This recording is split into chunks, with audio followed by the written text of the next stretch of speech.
Welcome back, everyone, to the Mom with Moms podcast. We are here in Red Bank, New Jersey, and this beautiful summer day. I'm so excited to have our guests today, Julia Au and Jennifer Matthews of Tempaper Company. If you did attend the summit this past April, actually, it's funny that a few people have said to me recently, "Oh, it was so nice last month." It seems like a million years ago, doesn't it? It really does. I'm like, that was not last month. That was feels like it was a year ago. It was last month because it's May. But it feels like 100,000 years ago to me. I don't know why. It's just been I think the aftermath. And I was just saying how nervous I was about hosting the summit, and not nervous, just anxious and hoping that it went well. And just I think the following weeks were just almost in a haze of Sure. of happiness, but also But if you did attend the summit, that.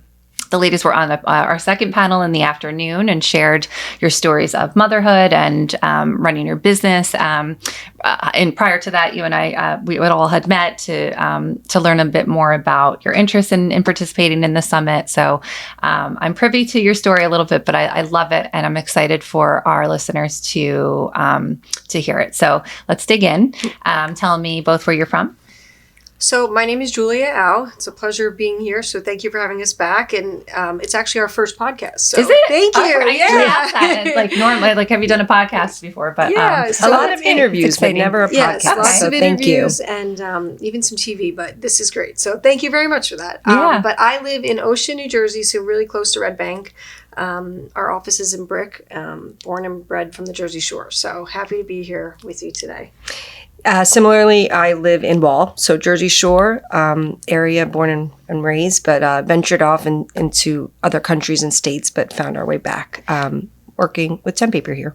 Wall's a great area to live in because it's still very residential and has that it's beautiful, suburban feel, but it's 5 seconds away from Spring Lake and it's Seagirt and everything. You've got rural farms and greenery and it's just. There's a lot of open space, and I hope that they preserve that. I hope and so then too. You're very close to the ocean. So I think it has a lot of a beautiful character, and you don't normally see that, while still living in the suburbs, I suppose. But the farm life really just makes it special. Yeah. Yeah, it does. It really does. You're both moms.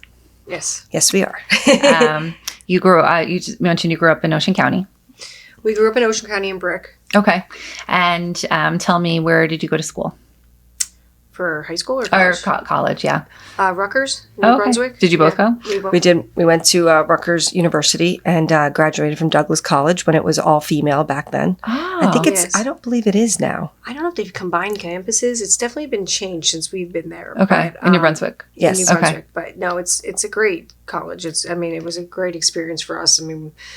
Learned a lot, had a lot of opportunities available to us. Rutgers for an in-state, college, it's one of the best. Yeah, it was diverse. We met an amazing group of friends that, are dear to our heart today, but also the experiences, traveling abroad, study abroad. We grew up with an aunt who lived in New York City, so we were very close to the train to be able to catch the train into New York. She was a production designer, so it kind of actually started the whole Tempaper idea being on set.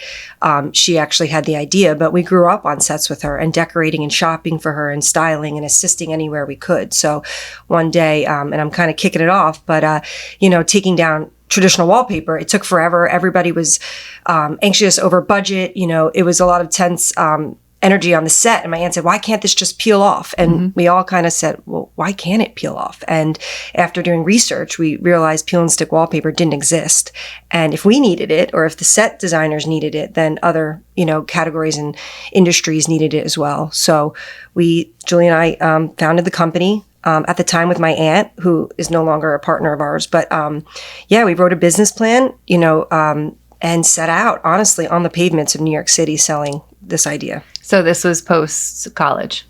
This was post-college. After college, we moved to Europe for a bit. You both did? We did. Oh, wow. So when we were at Rutgers, part of what they offered is a lot of programs. We went through the French embassy, but we were able to apply for a job to teach English in French high schools. Oh, okay. So you could pick your region, which was really cool and interesting. And we picked the North because we wanted to be close to Paris. Just having grown up close to the city. I mean, we were kids being put on buses going up to the city to visit our aunt. So for us, we were always travelers, always, you know, versatile, worldly. We needed to get out at a young age. So we ended up in Lille, France, which is a very small city, but a lot to offer, about an hour north of the TGV. Which is their main train system in France. In Paris, it's a very fast train that gets you like 3 hours on a typical train. You'd get there in an hour. Oh, okay. Yeah, so it's really cool. So we traveled a lot, explored Europe. Yeah.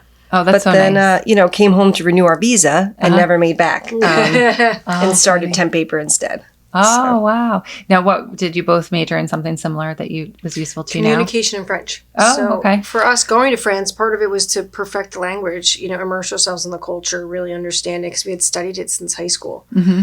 So that's kind of what we thought we wanted to do. But I'll say, I mean, I know Julia can speak to her experience, but, you know, and I mentioned this when we were on the panel, like my expertise or my experience was not a very traditional method. I did not go to school to study art or design or, you know, as the chief creative officer of Tempaper, I oversee the marketing and the creative department. So I'm not a marketing expert by school, you know, education, but through experience. And, you know, as a creative as a young age, I was very into photography, writing. I feel like there's not a creative area that I haven't explored. Interesting. So I'm able to use, and I think, you know, you can be artistic by nature. I don't know if you can teach that. I mean, certainly you can learn to draw and paint and be a graphic design and learn the programs. But, you know, to excel, I think you have to have some kind of innate creative ability. I mean, it's like someone who's drawn to numbers. I am not that. I am not that either. Right. That's me. You know, but this is why this business works so well, because my sister handles all the numbers. And when she shows me them, I say, can I please get back to my beautiful art she doesn't now? listen to me, and I repeat it, and she says, Excels are very hard for me to concentrate and focus on. And I know I have to do that more, but thank God my sister, I can, and we have a great accounting team, and they know now when I'm like, can I be excused? I see like her headache starting, and she's like, I need to leave this meeting. Yeah. So how old were you when you first had the idea for Tempaper? 23. 23. Okay. We were babies. We thought we knew it all, right? We wrote that business plan and we were going to do it. By the way, that business plan, every step of the way came to fruition, which I think is a powerful, you know, you talk about manifesting your destiny and your, I believe in that. You know, that business plan, I have referenced it recently just to see, and it's amazing how much of that business plan came to fruition. And we're constantly talking about the future and growth plans and where we want to be and where do we want to take the company. And whether it's a conversation on the way to work, which we often have, or a conversation on the way home from work, which we often have, you know, we're manifesting it and we're putting it out there. Totally. And I think we're in tune with it. Our staff is in tune with it. And, you know, I think you're only as good as the people that surround you. So there's no way, shape, or form we're doing this by ourselves. We have a fantastic team that we work with. But I think it's important to be on the same page with the people around you, that when you have that common goal. So Julie and I have always had that. Was that challenging for you to wrap your head around the fact that you couldn't do it all on your own and like employing the right people, or was that something you did from the beginning? It wasn't challenging to wrap our head around that, because clearly, you know, you cannot be an expert in every field. Right. You can try your hardest, which we early on needed to be, because we didn't have the funds to hire help. I think for us, but I think it was more about when to do it. When, organically speaking, when do you know you need to hire somebody to help in this area? And making you nervous that like you're investing in the right person, because then with a small business, it depends, like hiring right? someone you have different can levels be of employees too, right? So you can, you start. I like to say we started anyway from the bottom up. We started with, the warehouse team, the order team, getting the fundamentals that we needed to get, infrastructure, and then slowly taking those things off of our plate. Mm-hmm. And then the executives and the people that really specialize in growth driving, revenue stream, they came later. Interesting. For us. Maybe, I don't know if that's the right, because let's be honest, if you have a chief revenue officer driving revenue, driving new programs, but you don't have anybody to fulfill that need, what's the point of having that opportunity? Yeah. And actually, one of our early business meetings when we were with my printer, I'll never forget, one of the good things that came out of that meeting was something along the lines of, being able to fulfill need, and that could be the biggest demise of your business. So we were launching and bidding for a very large program at the time, mm-hmm. and the idea of being able to maintain that and to successfully, output the production levels that needed, that was something we wanted to make sure that we had two legs to stand on and can do that, because, you never want to get POs.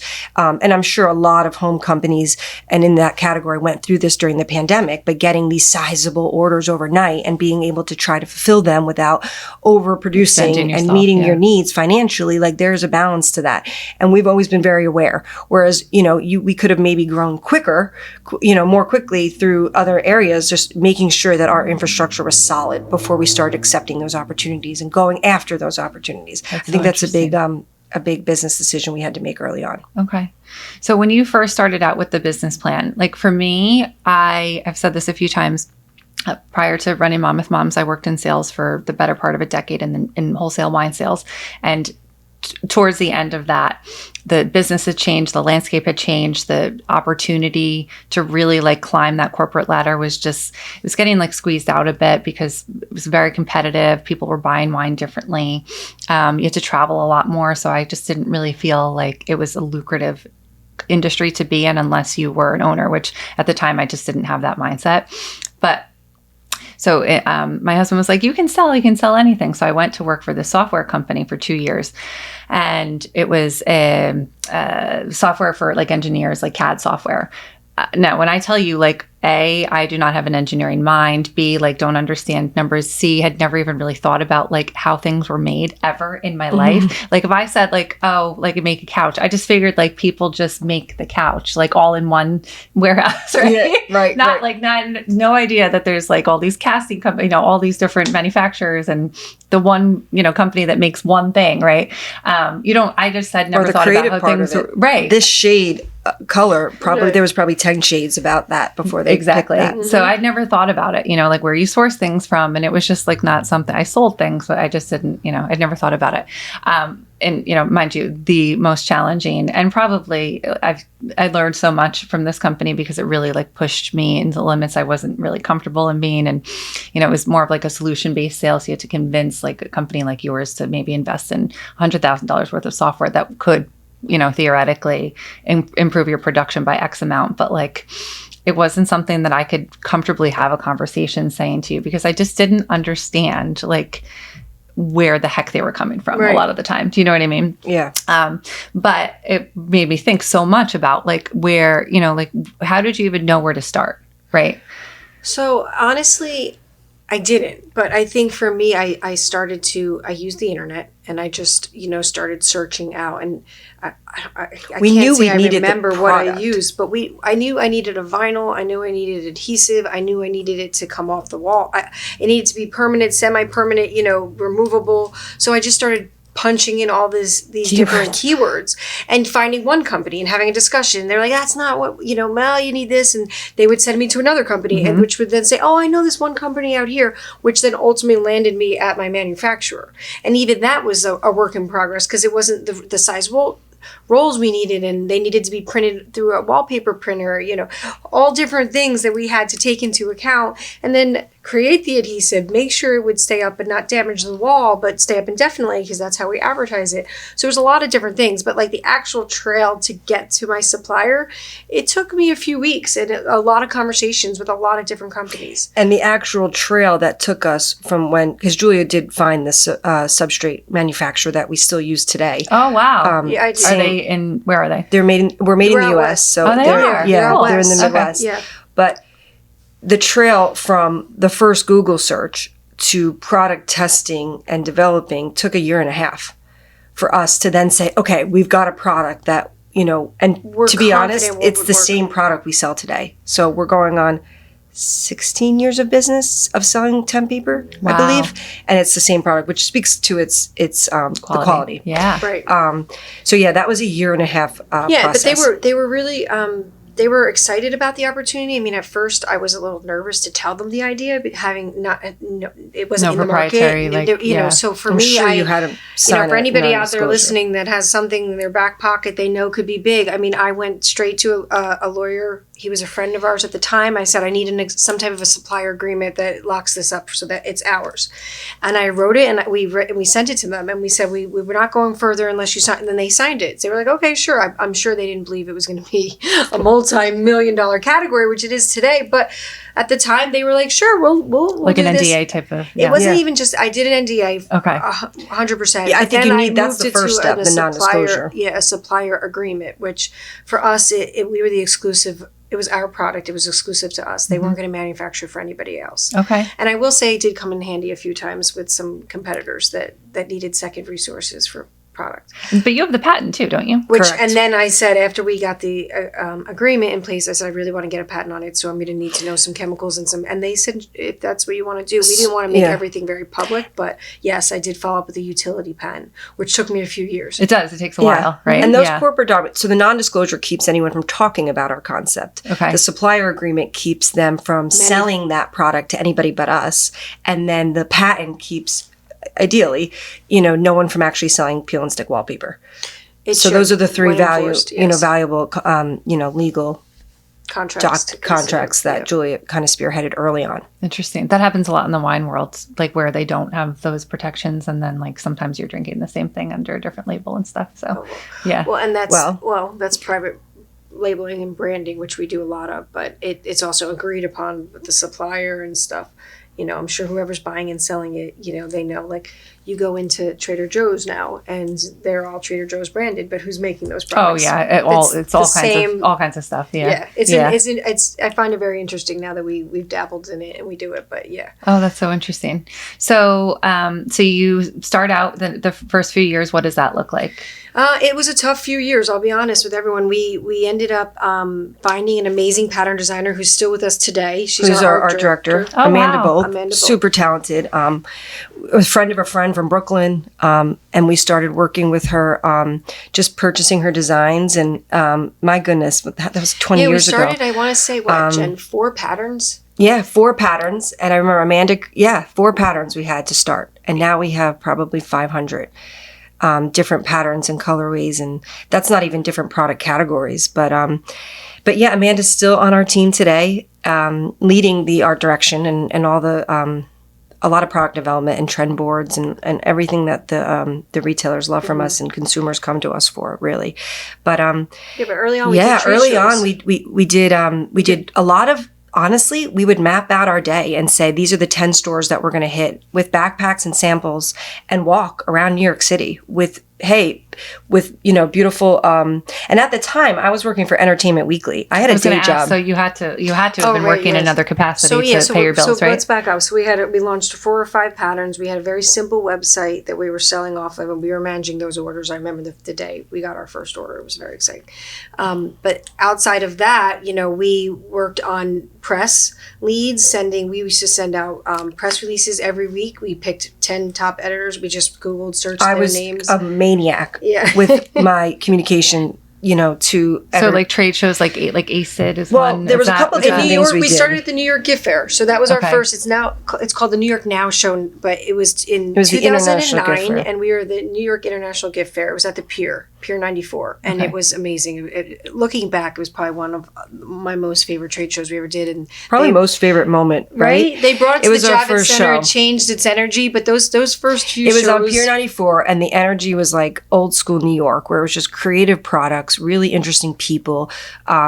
You were going to be inspired by that show, whether you were selling at it or buying from it. And I just felt like it was our first debut. We had this small 10 by 10 booth, but I remember my aunt being a set decorator. She got us these amazing, I wish I knew, remember Martin Albert, our dear friend Martin Albert, hello. He customized these beautiful chairs.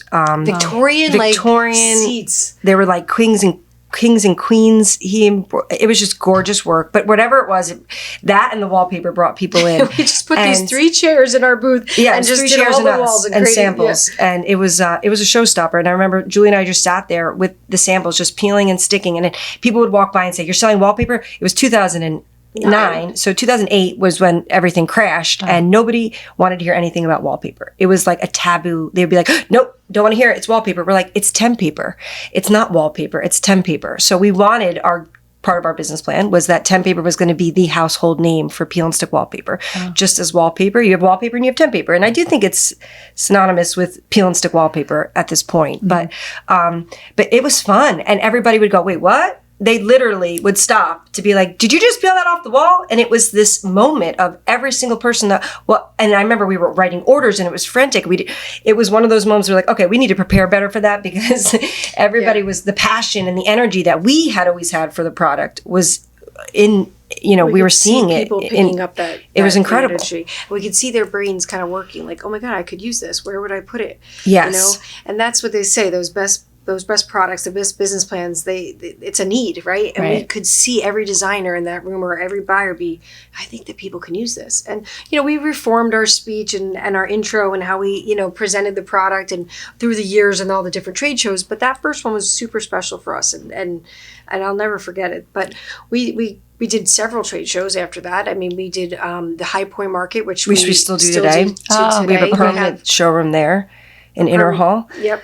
We do the High Point Market. We've done the Las Vegas Market. We've done the Atlanta Gift Fair. We've done. I've heard that's amazing. Yeah, we've done a lot of. We even domestic drove shows. my Jeep Wrangler to Kentucky one year, and we put a ladder in between us and rented a lot of audiobooks and drove all the way to Kentucky to do a kids expo. We did with our juvenile line. Yes, we did, and oftentimes early on we didn't pay a shipping company to take our. We would drive and we would. And we were also a little fortunate because we did lean on our parents and brother own a company, Bob Plaza Movers, and if we needed a van, we would say, hey, can we rent your van? And can you help us pack it? And so we tried. We had storage facilities, and we would rent them from our parents, or if they would give us we didn't have an office space, we didn't have a warehouse, so you do what you can. And there were moments in New York City where we had wallpaper under our beds, in our closet. We had roommates, our good friends and finally looked at us and said, you got to get these wallpaper boxes out of our lives. That's so because funny. they were just everywhere. We're like, though. we're sorry, they're organized, I mean, I was spending my lunch breaks at the Rockefeller post office in Times Square, mailing sample orders from my website. Did I want to do that on my lunch break? Not necessarily, well, probably, but like though, you did. At the time I was like, well, that makes sense. I'm right by Times Square. Yeah. I could have probably thought of a less busy post office to go to, but so you were working in other capacities for how long? Yeah, so I was years, and Jen left first. I worked at Entertainment Weekly for about 5 years in the art and photography department, learning a ton about graphic design and that was a creative field that I hadn't tapped into yet. So that was super special. Met a lot of amazing people, talented people, but and I learned a lot about photography and graphic design, and there was copywriters and just all creative aspects, production, right? How do you run an art team? How do you run an art department?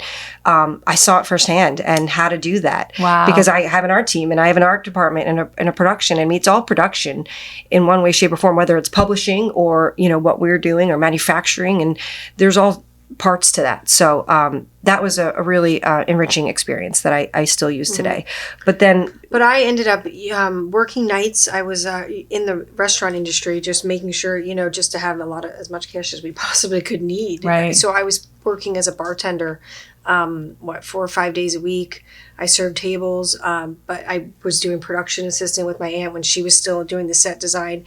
But I would spend the days working on the patent and the website and the orders and, whatever emails, pitching, all that. Like I spent those days doing that. So it was nights at the bar, days on the business. Yeah. It was exhausting, but I was young enough that I didn't think I really noticed how tiring it could have been. Like now, you have a lot of energy. I had a lot of energy. I mean, there was days I had 3 different restaurant jobs I was in, and I just rotated them. And at one point, I worked along with Julia. I had the full-time job. I had a weekend waitressing job and a nightly waitressing bartending job.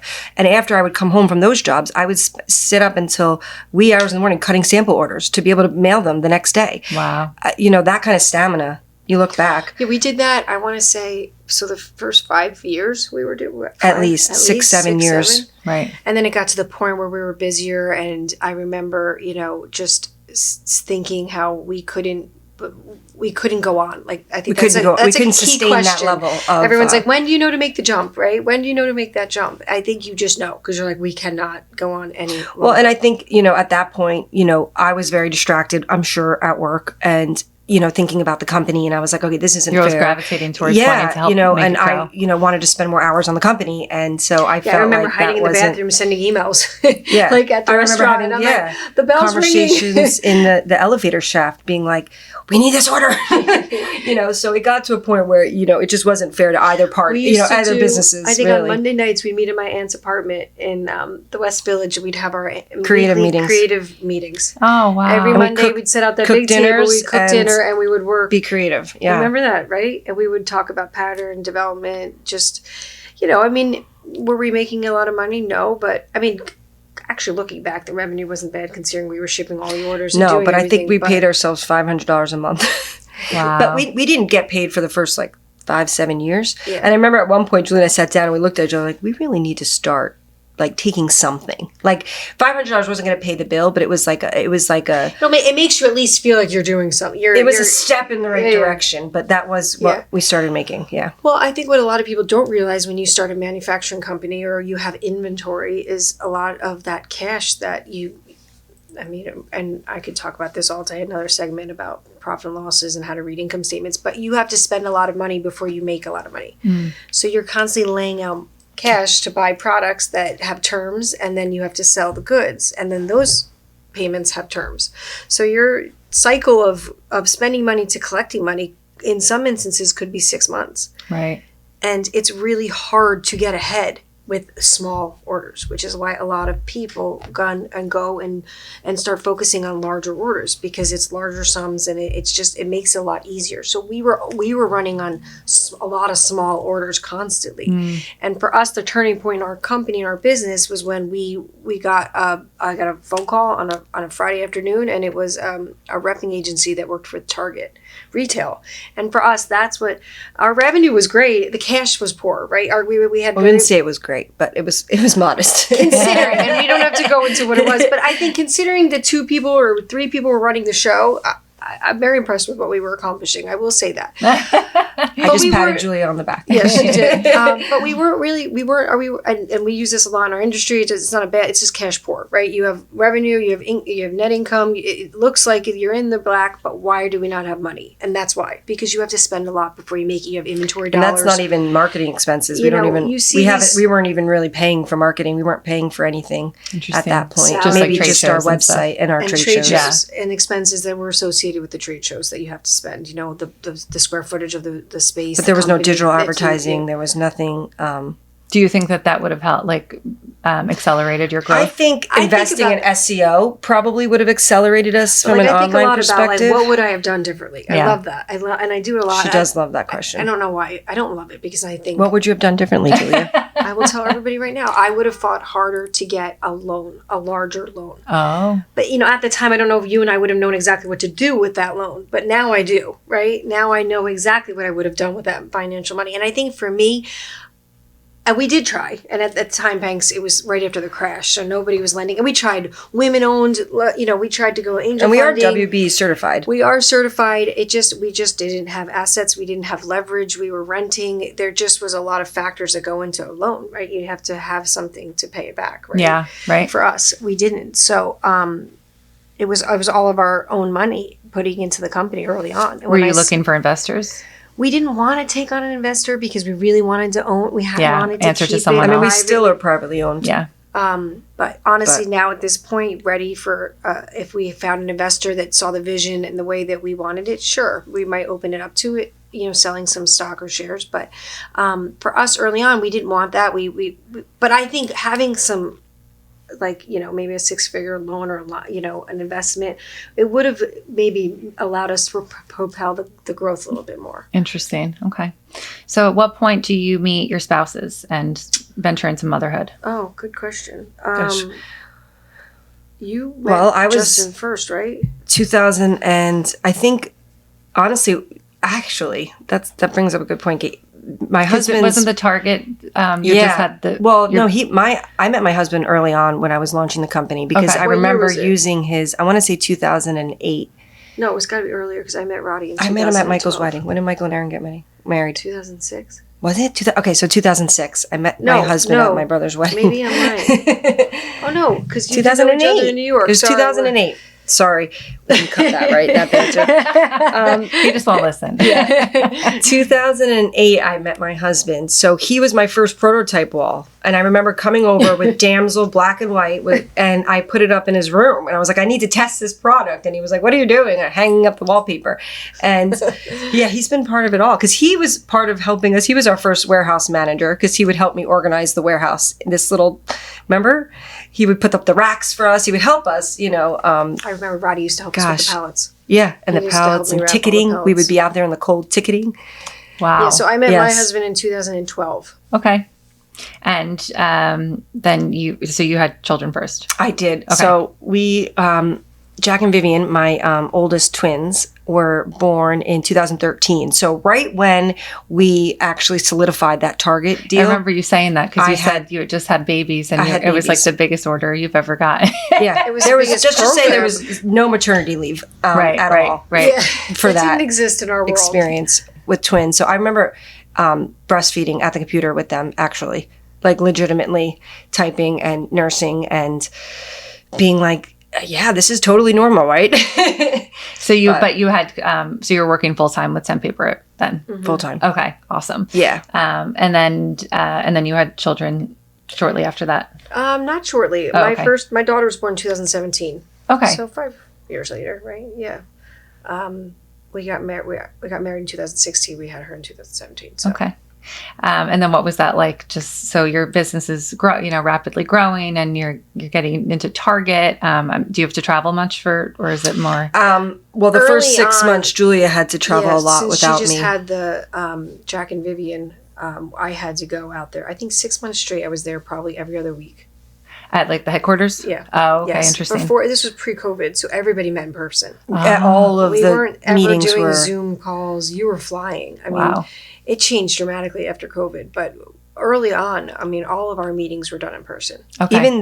Even prospective clients in New York City, we would meet in their offices and talk through the product. And nobody did, even like conference calls were rarely. I feel like now our whole calendar is Zooms and conference calls and meetings, whereas back then it wasn't so. Yeah. It wasn't like that. It wasn't like that. It's a mix. I find some people still like to meet in person, but it's definitely mostly Zoom for sure. Because Yeah. it just makes more sense.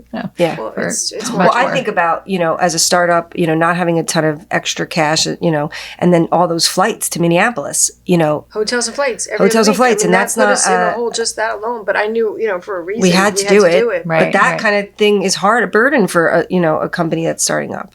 So your office is in Brick.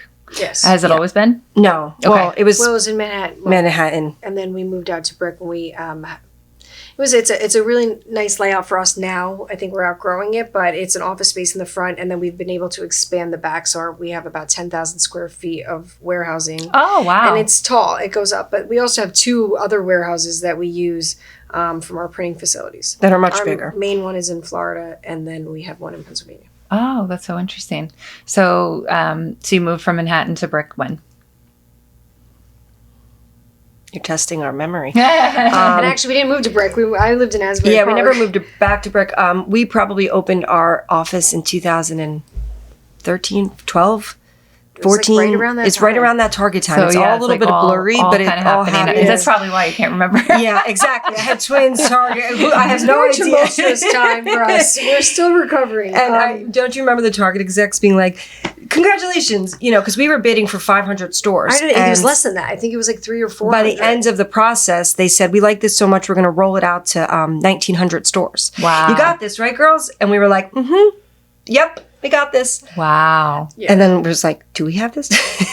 So what was that like? It was exciting. amazing. We were terrified. I mean, you have to feel. There all was no those time to be emotions. terrified, to be honest with you. It was all execution, and it was a lot of meetings with we had to, we solidified a new partnership with a new printer who's still our printer today. Again, having the infrastructure to meet the need was really important. So we made sure we had that. We had our substrate supplier is a massive organization, thankfully. So they have the the means capacity. the capacity. The bandwidth wasn't the problem. I think for us, we had to reinvent the packaging of wallpaper. Wallpaper is typically found in a book, and then you receive rolls that are shrink wrapped in a roll. We had to make it peggable to be in a store. We had to redesign the labeling so the guests could quickly look at the package and know exactly what they were purchasing. There was a lot of refining that had to happen for a first-time in-store wallpaper program. I mean, that's really what it was. So Target and Tempaper brought, stocked wallpaper back to the U.S. economy, basically, to retail stores. Because before then, Lowe's might have, like Julia mentioned, had book programs where you would go in and maybe stocked some specialty grass cloths but it wasn't like it is today, where you can go into any Target or any Lowe's or any Home Depot and buy a roll of peel and stick wallpaper. Right. It's amazing. But yeah, Target, with Target's help, and at the time it was a paint and wallpaper complimentary program. Right. And our partner with that was Valspar Paints. They would design the colors, and then we would incorporate the colors into the wallpaper so that you could get both. Which is a brilliant idea. So if someone was unsure of what palette to go with, you could go in and they pick the best color palettes that were trending or found in most homes, and then we incorporate into the print. So you could grab the print, and we had matching corresponding daubs on the bottom. Paint daubs, so we're like, if you like this design, these are your paint colors that match it. Because like when you pick a paint and you get home, sometimes it doesn't dry the same way it looks in the store. Yeah. So that work was already done for you. But if you wanted to do an accent it was more pattern, Target's you knew it was approach going to match too. Right. To be that design consultation quickly, easily, which again, like Julia said, was pretty brilliant, for 2013. So yeah, we've been selling to Target for that, for 10 years, 20 or 11 years now. Wow. And what other stores are you in? So Tempaper's found in 200, 300 plus independents around the country. And we do a lot of work with independents online. And then we do other private programs. So Target, it's a private branding at this point. It didn't start that way, but so we'll work for Opal House. We run for all Project 62 Threshold. We'll work with their creative teams to come up with the collections each year. But like Julie mentioned, you won't find Tempaper in stores, but you'll find our product in stores. It's us through their brands. But we do the manufacturing and the production and the design. But I think what we've always in the beginning when we launched when we launched Tempaper, we really couldn't exclude any industry. So it wasn't like we made a decision to just sell to consumers only. We were a designer-based, set design in, product initially. So we've always catered to the higher end designers and the clientele that want, quality and, good products. But then, why can't we make them readily available for consumers? So we kind of always, retailers, consumers, designers, there's a lot of people that pick a lane where we didn't have the liberty to pick a lane in the beginning. We kind of had to, see what we could get from every lane. So we've done a really good job, I think, now fast forwarding 16 years later to be able to still sell in all those lanes. Wow. So yeah, you have a a lot of different opportunities. Yeah, because we have our tempaper.com website, and then, differentiating the products that are sold to these other retailers. So you can't find everything everywhere, but if you walk into a Target strategic approach to it makes it successful. You're not going to find that on our website. So, and I think that's important for a business strategy or overall. Anybody out there listening, if you want to sell to a consumer, you also want to do wholesale, you want to have a designer business, you need different brands, you might need different price points, you might need different products. We have a fabric-based product that we use for all of our hospitality commercial division.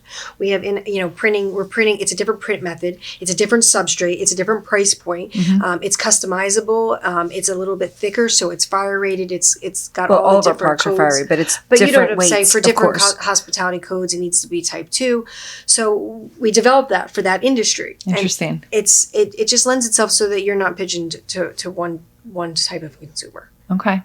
So you found, you start ramping up, you're growing rapidly, you get the success over the last, it sounds like 11 years. What has that been like in terms of facing new challenges? We talked a little bit earlier about just, kind of like knowing that you got through X. So now, you feel like more confident, but have there been other growing pains? I think with more work, with more customers comes, we needed to hire employees. We need to find the right employees. We needed to have an HR perspective on the business. We needed to be able to run our day-to-day operations, but also run the company as an organization, right?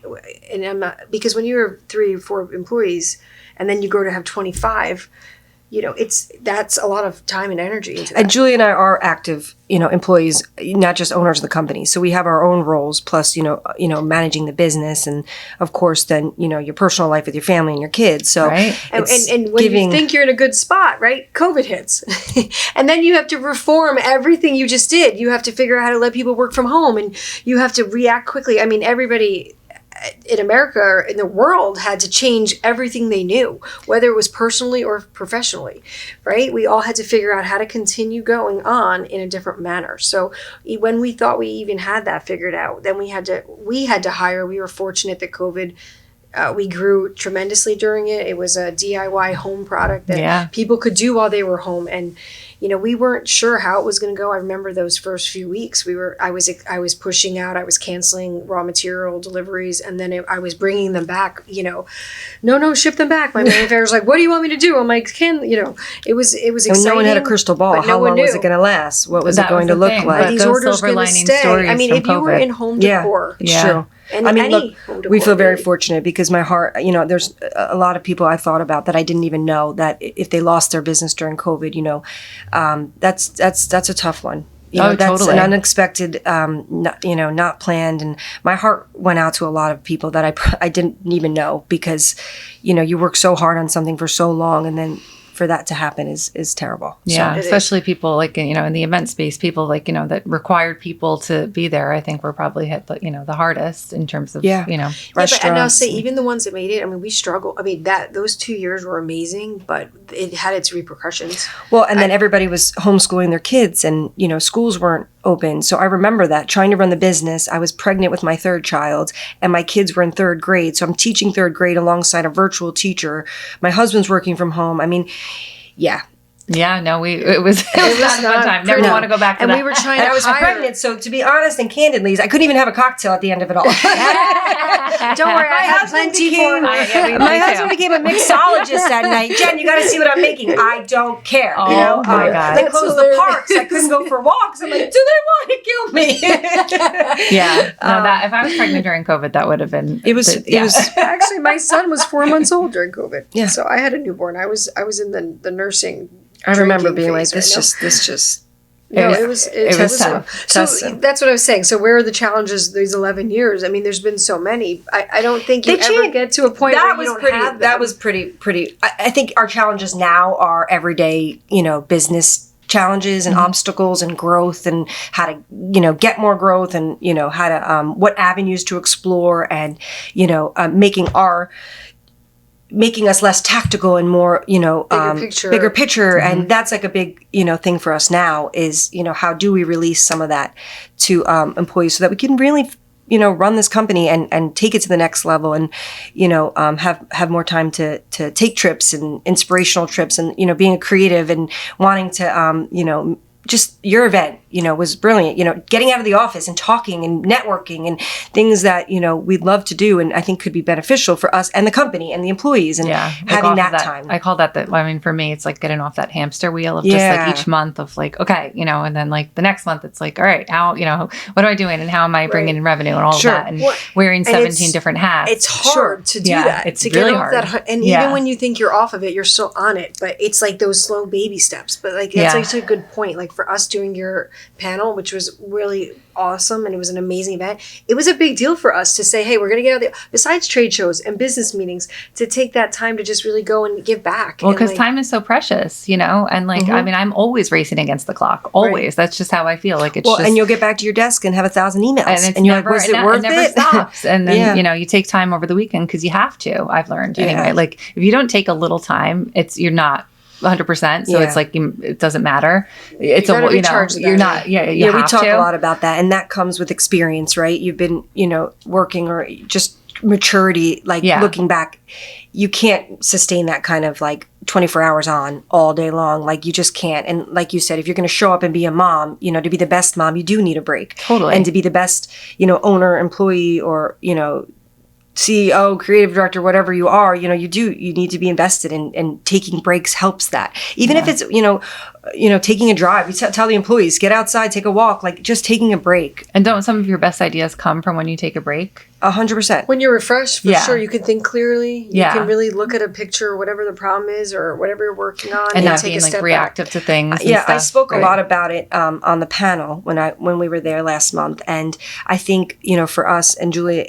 Well, for me, that those morning hours and getting up and having some time to think clearly and not having a device in your hand and letting yourself wake up.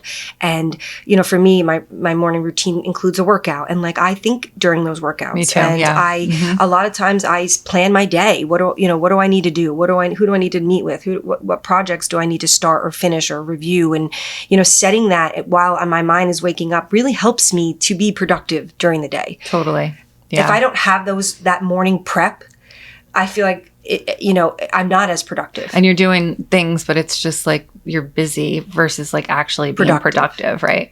A great manager that I had in wine, he worked for Gallo, which is an enormous wine company, and they run that company very militantly. It's very like they don't let their employees get gassed during their workday, like 9 to 5. You have to be like gassed up in your car like prior to your workday, because that's time out of your day that's going to take out of selling and stuff like that.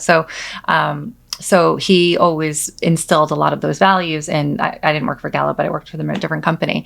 And one of his principles was, setting up your week, like before the week started. And for me, like on Fridays, I was always like, I loved to work my entire life. When I was 14, I begged my mom for working papers. I was always like out, just trying to make money and doing different things. And so by Friday, I was always a little burnt out, like Friday, and so I would always have notes from like the whole week of like things I need to follow up on, right? So by Sunday morning usually, or sometimes in the evening, I would like plan out my week. And then you're like much more like lucid and you're just like, okay, this is what happened last week. I had time to like think about it or what I want to do differently or whatever. And here's my plan of action. And you don't always go off of that plan, right? It's not like always, things happen and you get pulled into different meetings, but I still do it, right? Where it's like, I have like a whole, like a planner that I write on. Good for you. And like every week, and I'm like, okay, and some weeks it's like, it's a guide, right? Totally. It's a little bit of a guide. Yeah, I think it calms you too. It's good for your emotional well-being. It clears your head. Yeah. I think there's a lot of value in that. I mean, do you ever still have those dreams when you're in college and you're late and you haven't written your paper and like that like panic feeling? I have the kind of like dreams that no one is there. We did. Which dreams? With the like, there's no bartender. Oh. You're the only bartender, the only manager, the hostess. I have that. Dream. Like that. I have that. At least a few times a I year. have the college school. I have a dream. We studied abroad in Australia, and it was through Rutgers, and we attended class, but let's be honest, it wasn't our main priority while we were there, right? We were in Australia. We loved it. And I still have dreams that I'm in Australia and I cannot find my class. And I don't know where the building is, and there's always an exam, and I have no idea what's going on. Because that was a reality. Sorry, Mom. But the grades transferred over well. I remember that. But yeah, I have that dream. I'm in Australia, and I'm like, I cannot find my class. I cannot find what book I need. I don't know anything. That's how you relate to the stress today. That's my stress today. I'm in Australia when I can't find my classroom. Oh, that's so funny. You wake up and you're like, oh, thank God, that was a real But I'm like, darn, I'm not in Australia. I wish I was in Australia looking for a class that I don't care about right now. Oh my gosh. That's so funny. Before we sat down, we talked a little bit about how we hear stories from women or from anyone, right, that have inspired us over the years, and how great the summit, you mentioned someone ran into you from the summit and was inspired by what you spoke about on the panel. And how, I love what we're doing with the summit and plans that we're hoping to bring it to other areas across the country. And because you hear these stories of inspiration, a big North Star guiding light of mine has always been Bethany Frankel, and she's crazy, but she has good business sense, and she's always inspired me. And she, probably has her own struggles and her own things that she deals with. And she, you're proud of yourself one moment, but the next moment it's like, what more can I do? And I know that's how I feel. I'm sure that's how you feel, where it's just like, you're always getting to the next goal, right? And the next, the next milestone essentially. But we're helping so many women right now who may be in the, maybe that 23-year-old self of like, I have this good idea. I don't know if it's a good idea. I had certain things that I wanted to do in my 20s that I didn't really have that confidence, like to go after it. And now it's all you talked about a little bit about vision boards and business plans. And that's something that like you just take each step each day to get there, and you will get there. Like, you mentioned how that board, that business plan, most of it came to fruition. Yeah. So what would you say, to any mom that's listening, or any person that's listening right now about going after your dreams and taking that risk? I would say if you truly believe in it, like you have that feeling, that it's going to be something, or it can be something. There's no reason why you shouldn't go for it. Yeah. Because I think that silly little follow your gut, I mean, we knew it. We knew it deep down inside. Mm-hmm. I needed to make sure the world knew it. But if you even have that little inkling of hope, and that what you're sitting on or what you're doing, it's going to mean something to people or consumers, go for it. I mean, life is short, right? I mean, it's not easy. Don't expect it to be easy. No, it's going to be a hard road, but maybe it's for you, maybe it's not, but there's no reason why you can't try. Right. And I think, to remember that you're stronger than you think. When adversity is in your face, it's how you react to it. And, maybe, you look back and say, oh, I should have done this. But it's another notch on your character. It's another notch on, how you're going to, rise to the occasion the next time. And try not to be so hard on yourself. Like, we were so, I think, as anybody, launching company, I know I'm a perfectionist personally, so I tend to be harder on myself than anybody in the room. But, try not to be so hard on yourself. And you're human. You're trying the best you can. Remember that you're strong, and there's people that you can talk to. Mm-hmm. We would love to talk to you and tell you you can do it. You don't have to do it alone. Whether it's just a conversation with a friend or I just feel like ask right? questions, and you don't have to do it alone. We can tell you a quick story. I don't know how much time we have, but we had a moment where we had the product. Jen said it took a year and a half to create it and develop it, and we made business cards, right? And we just like sat there. It was like a few weeks, and we were like back and forth. I remember going to the restaurants and the bars and working and coming home, and we just go like, are we going to really do this? Like, are we really going to do this? And we used to have this neighbor. We used to live in Soho. Her name was Joan, and we were on Thompson Street. It's such a cute area if anyone can get there. But we were in a 5-flight walk up, and on the 4th floor, there was this woman. Her name was Joan, and she used to keep her door open. And we'd always say hi to her. Every time we walked in the building, she just had good energy. And one day, it was within this like 2-3 weeks. It was later. It was like... We were just debating life, and she invited us in for, I don't know if it was like wine midnight, or tea. 1 o'clock in the morning. Late. It was late. We sat there, and for some reason, she looked at us, and she was like, what's on your mind? And we were like, well, Joan, we had this product, and we had this wallpaper, and we really want to create this category, and we found the product. We went through it with her, and we talked, and she just listened. And we were like, I have this business card, and I think we showed it to her. And she just looked at us and was like, what are you doing in my apartment right now? What are you doing? And we were just like, I don't know. She said that. She goes, I don't understand why you're still sitting here. She goes, go launch that company. And we were like, the so next afraid. day, I could cry. I know, me too, actually. Here's to Joan. The next day, we put the website up, and it was like steam running from there. And mind you, my parents have been like, what are you doing? Like, go. But it took like a stranger, not stranger, right? For us to just sit and like go through everything one more time with. And this woman who knew probably nothing about manufacturing or us was just this listener, and she just opened her little heart up to us, and whatever energy or juju she had that day, it just inspired us to just go for it. Yeah, instead of like, thinking it like you want to, you think about it, but it's not like a real thing. Like it's a completely different scenario when you actually go to do it, but when you do, it's it's incredible, right? Yeah. It's one of the best feelings it ever, is for sure. So I think you don't have to do it alone. What, that little push that Joan gave us that night, was all we needed at that moment. So, yeah. Everyone's got to find their Joan. Yeah, everybody's got to find their Joan. Yeah. I could speak to you both for hours, and I have a million questions. Maybe you could come back. Anytime. Love to. But tell me, plans for Tempaper in the next year? Anything big? Well, we are full steam ahead. We just actually launched a new private label program this month. Actually, we're really excited at Walmart, so you can buy it at Walmart. So 3,400 doors. So it was a big program for us, and simultaneously with some big refreshes in Target. So it was an exciting month, but we're looking forward to continuing and expanding that business and really focusing on, the D2C.